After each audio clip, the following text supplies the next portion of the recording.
Nope. Still not hatching. Nope. As a quick size comparison, these eggs were laid like 2 weeks ago. These are the eggs that should be hatching any day now. See how much smaller these are than those?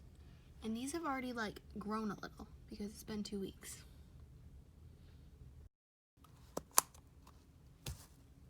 Nope. Nope, not yet. Still no. Nope, still nothing. Okay, it's been another day. I moved all the eggs into this container because I'll basically be able to keep a lot more eggs in here as I start breeding more females or get more females.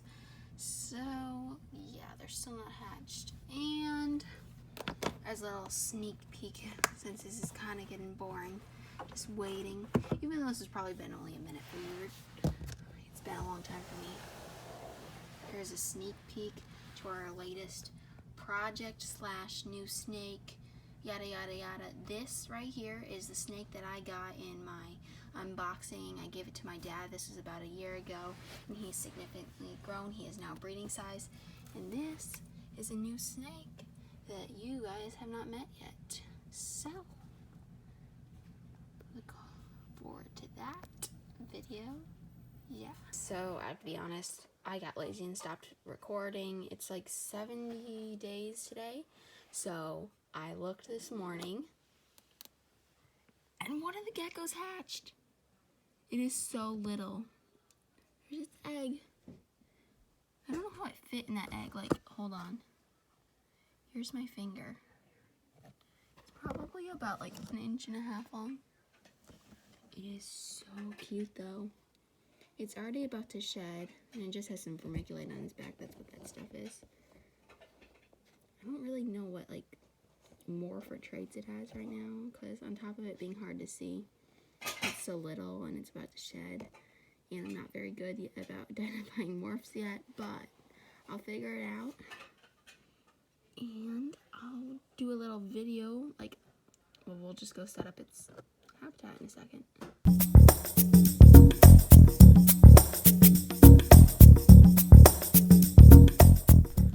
Okay, so I had to go eat breakfast and get ready for the day and everything, and I had to kind of come up with the setup because you may notice that my table is significantly smaller and I'm significantly lower to the ground. That is because that other table that we had was actually like kept in my brother's room, and we're redoing his room, and we ended up getting rid of it because it was like kind of tacky because it was like in the middle of his room. So I'm now using my even littler brother's table, which is about 2 feet off the ground and really small. So I'm going to try to make this work. So to start off with, the gecko did just hatch this morning. It already shed, which I think was really surprising because normally it takes them about like a day or two at least. But it shed like right away, and it's really pretty now. I'll show you that in a second, but before I take him out, let me show you what I made for it setup. So I kind of wanted to save some space because, you know, they lay 2 eggs every 30 days, and I already have 4 eggs. So if I were to get each of my geckos as bin this size, it would take up a lot of space. That would be 4 bins for like 2 months of eggs. So I'd end up with like 15 of these bins by the end of the year, and I can't sell them right away, so they just keep adding up. So what I did is I took one of these bins and I cut a piece of, this is like that white poster board, but it's like covered with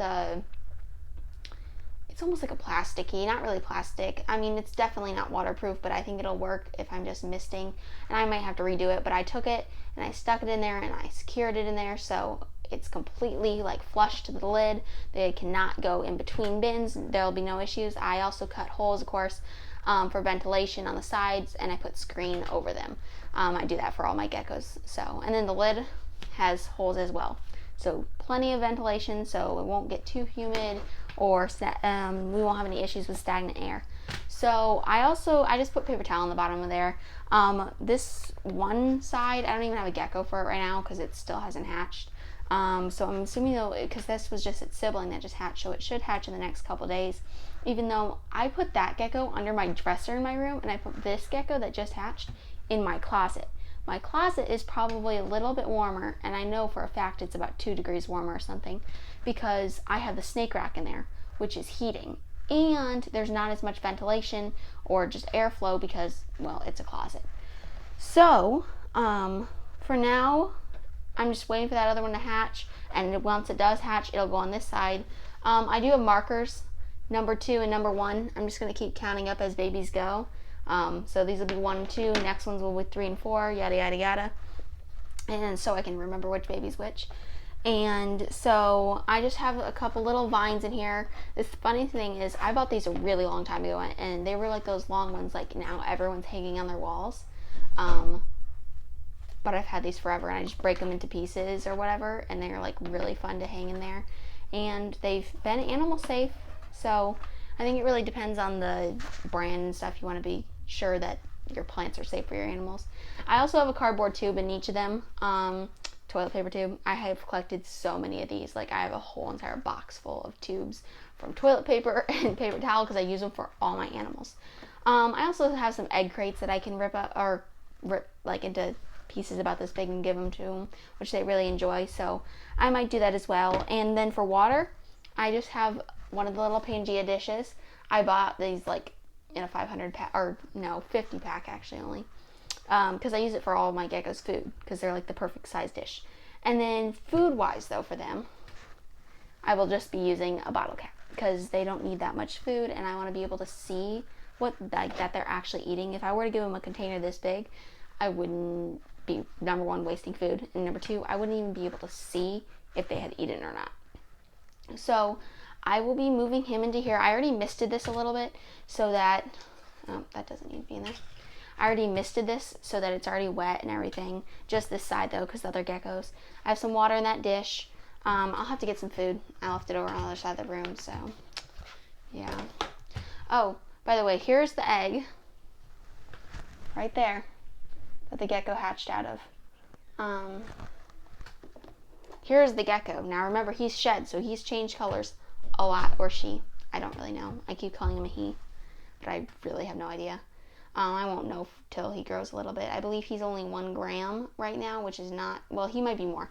My scale is for snakes. I'm going to buy another one that's like, it's like to the 0.01 gram, so it'll be able to be like, give me a more exact weight instead of just like 1 gram, because he might be almost 2 grams and they'll still tell me he's only 1 gram because I don't know, it's a scale. So, oh, by the way, you see how calm this guy is? It's like a really calm for like a baby gecko. Normally they're freaking out and jumping all over the place. He's just crawling on my hand slowly. Honestly, he's better than his mom. Let me get him closer to the camera. I love having my camera this close. Not that he likes being close to the camera, apparently. But normally my camera's all the way on the other side of the room. But because I'm so short right now... There you go. It's kind of blurry. Probably won't go into focus, but... Look at those colors on him. He's so fun. He's kind of like a common morph. I looked at him closer now that he's shed, and he's Harlequin. And then he's got some pin dashing. I can't really tell at this point if he's a partial pin or pin dashed, because he definitely has breaks in that pin dash pattern, but I don't know how many breaks he really has, or if it's just not as clear. I'm gonna say he's probably, he's probably a partial pin instead of a pin dashed. So, and he also might develop Dalmatian spots, which I could easily see, even though the morphs don't pass down we don't really know how the morphs pass down as well right now, because crested gecko morphs have not been studied as much, and they're not just like the normal ball python, recessive, dominant, that kind of thing. They're a lot different. So just because his parents were one thing doesn't mean he's going to have those genes. The funny thing is, he totally has, I honestly think he's, or she, is the exact same morph combination as his mom. I honestly think that he is no different. I'm assuming, like, I can see a little bit of dots and stuff over his tail and everything. Now, I can't tell if those are going to turn into Dalmatian spots, because when they're young, they don't really show those Dalmatian spots very clearly. And they just kind of become clearer as they grow. So I can't tell right now, but if he is Dalmatian, I think he's going to be the exact same morph as his mom. He's even the same coloring. There's a small chance, like I haven't seen him fired down yet, so he might fire down to a different color than his mom.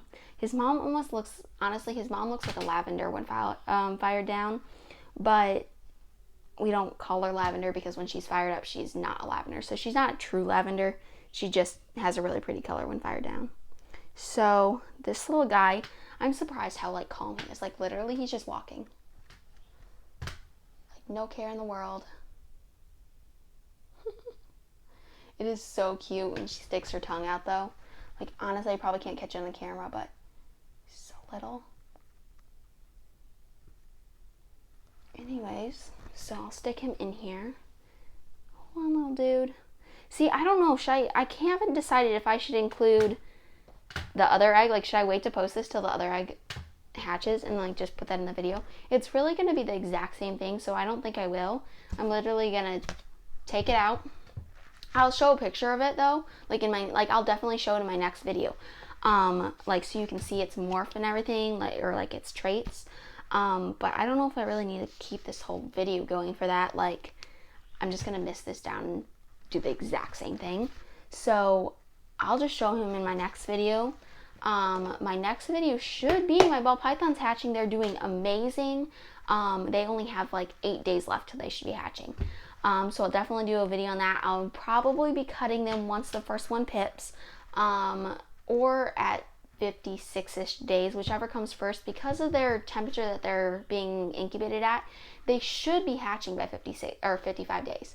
If they don't, I haven't really decided. Like, this is my first clutch. I really don't know what I'm going to do for them. I'm probably going to end up cutting them. I just don't want any babies to drown. Like, you know what I mean? Like, naturally they should just come out, but a lot of people don't want to risk that. So a lot of people do put a small slit in the top or a small window, and that's probably what I'll do once it's safe, of course. I don't want to do it too early. So 55 days is when they normally hatch at like any temperature. They can take up to 60 days, but even if I were to cut it, say these particular eggs were going to hatch at 60 days and I cut them at 55, it wouldn't hurt them. At that point, they've absorbed enough of those veins that it's not gonna be like dangerous, as long as I'm careful. Like, I don't want to be like, take my blade and like, no. But I'd be very careful about it. And I was like, all of a sudden there's no gecko here, but it's because he's on the side. Yeah, so that was a real eventful video, but he's so cute, and I can't wait to find more of them. Hatch more geckos. It'll be so exciting. She should be laying 2 more eggs soon. I've kind of separated the male and the female because when I got them, they were under breeding size. So now the male's in another container. Okay, so I just got a phone call in the middle of filming. So that's why my camera cut out. But basically, I'll have a little montage of all the really cute photos of him. I've taken so many photos of him already, and I can't wait to see his colors, like, as he continues to grow, because their colors really pop. So I'll make sure to put some photos after that, and you guys can follow my Instagram. What is my Instagram? Put it in the link down below, because I have changed it. Oh, you know what it is? It's Eccentric Exotics 27, I believe. That's been my company name for a really long time, but my channel's name is Reptile Rant, because that seems more fitting.